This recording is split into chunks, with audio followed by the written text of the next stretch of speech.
everyone, Susie here, and I just wanted to go over my grow room setup for seed starting, and uh, I do coleus cuttings too. And this is in my garage. It is the northeast corner, which is super cold in here, and it is a little bit dingy. I do have lights all over the place just to kind of help out, just so I'm not so sluggish at times.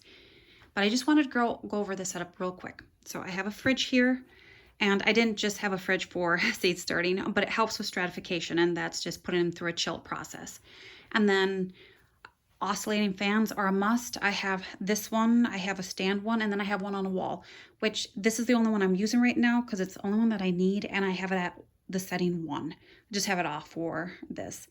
And it just helps promote like really good air circulation, strong plants, mimics wind, and then it helps with that algae, which is kind of frustrating.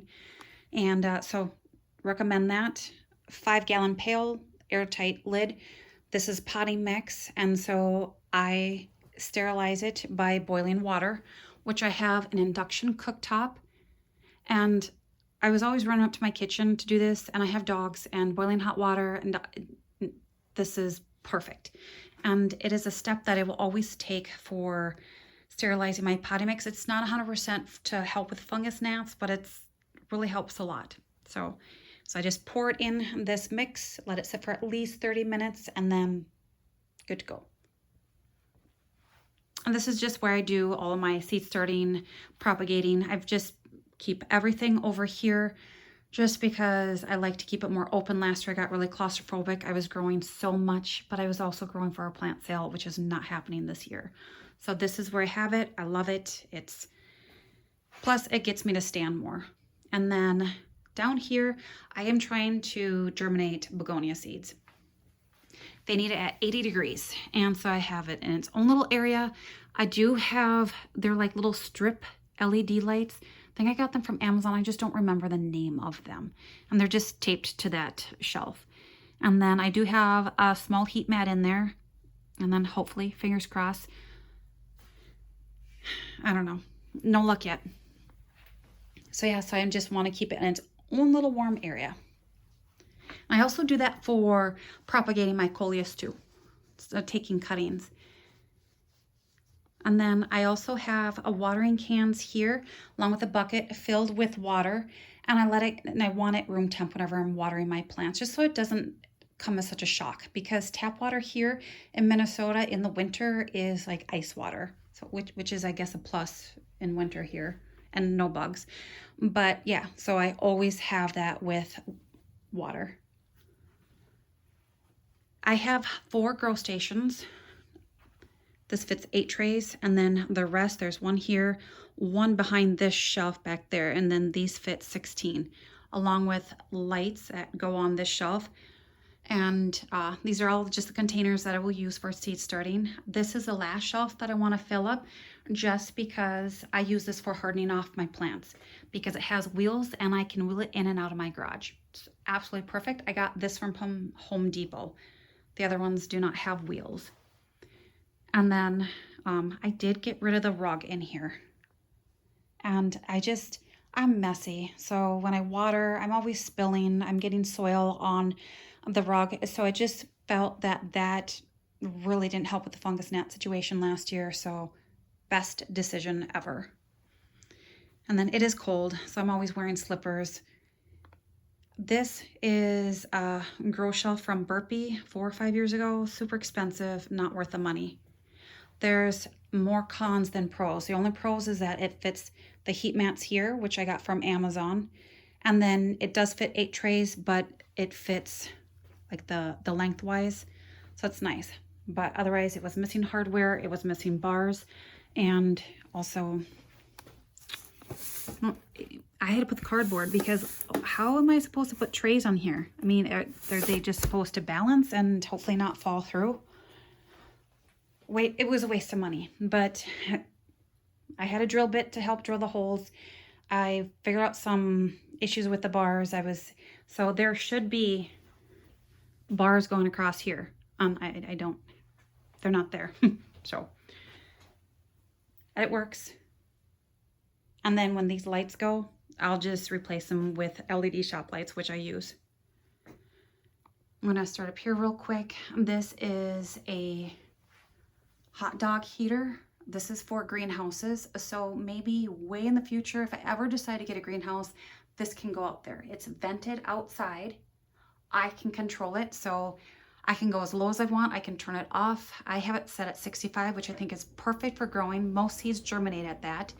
And then I could crank it up higher if I want, but right now it just would run constantly. So, and it dries it out, something fierce in here. So 65 is perfect. If it needs it warmer, it goes on a heat mat. This shelf here I got from Walmart 4 or 5 years ago, and it was around $80. So this whole system here with the shelf with the 8 lights back then cost around $200. Now it's so much more expensive, so I don't even know what that costs. So, but this still is worth it because I can grow 16 trays of plants on here. And I mean, depending on what you're growing. If you're growing plants that need more room, you're gonna grow less, but I think this will be perfectly fine. And the only issue I have is it just doesn't fit it like this way, like the burpee shelf. But that's okay to me because I just kind of even it out so there's a little bit hang because it doesn't go all the way to the back. And then what I'll do is once these lights go up a little bit more, right now they're as close to the seedlings as possible. But when it goes up a little, I'll just kind of go back and forth. And I find no issue with it. I grow really good seedlings and it works. So, and it's good for my budget. So depending on what you want to spend with your budget and where you're at, this is perfect for me. So what it costs now, I know these lights back were $15 a piece. That being said, these are the lights that I use.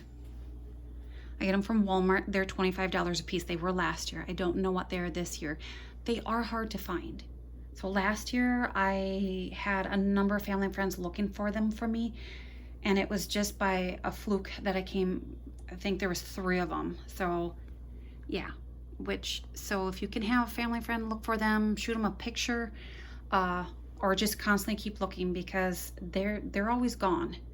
And maybe they're using it for the same reason as I am. And they're perfect. I have 2 grow lights here that I got from Menards. It's a big box store in the Midwest. And they were $45 a piece. And I see no difference except for way more expensive. I know on the expensive scale, that's probably not huge, but to me it is. So for $25, this is perfect, 5,500 lumen. If you can find the 5,000, that's perfectly fine too. I have those also. So that is what it's called. And then they can plug into one another, which I like. Just kind of helps with the cord situation. The one thing about them that I'm not used to with the other ones is they are a little warmer, not hot. Like I can put my hand up here. Feels really good. My hands are cold. But that means, so they generate heat. So right now, I mean, I can feel it, which with watering, it's fine for these because they're in a bigger container and Coleus likes it warmer. So any plants that like it warmer, I put them at the top and then go to the coldest because the floor is, I would say it's probably about 60 degrees down there, maybe a little bit less. So it's not bad. That's still good for plants. But yeah, so anything that likes more heat, and you can always feel them. These LED lights are not hot. They're just warm. So just keep an eye on the watering because I had the egg cartons up here and they were drying out a little bit quicker than I wanted them to. Again, fungus gnats on some must have. I haven't seen any, knock on wood. I might have just jinxed myself, but so yeah, so that's what I use for lights. I am not going to stray from that. I like them, they work, and they are budget friendly in my case. And then, like I said, once I really get growing, there will be 3 fans on. Not all the time, just maybe 4 or 5 hours during the day. But when March comes along, there's a shift. And then all of a sudden, with as many plants as I'm growing in here, it gets super humid. It's through the roof. So I do have a dehumidifier running 24/7, and then I'll just use that water to water my plants. But that's a must-have.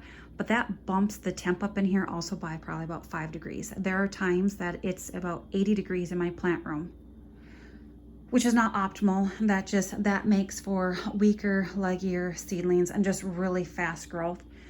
So it's where that's why I got a lot of perennials started, the Lisianthus, cold tolerant plants right now. So yeah. So it's why the fans come in handy. This window doesn't offer a whole lot of air circulation. It pops out, so it doesn't really bring in a whole lot. I don't want my garage door open because first off, I don't want bugs getting in. Also, I don't want stray cats getting into my garage either, because that's where I keep my dog food.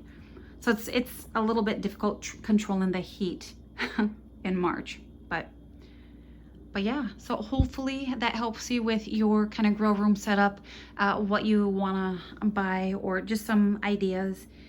And if you have any comments as to where I got some stuff or what I use, if I didn't cover everything, please leave it in the comments down below and I'll get back to you. If you like this video, please hit the like button and please subscribe to my channel. That really helps me out. And bye for now.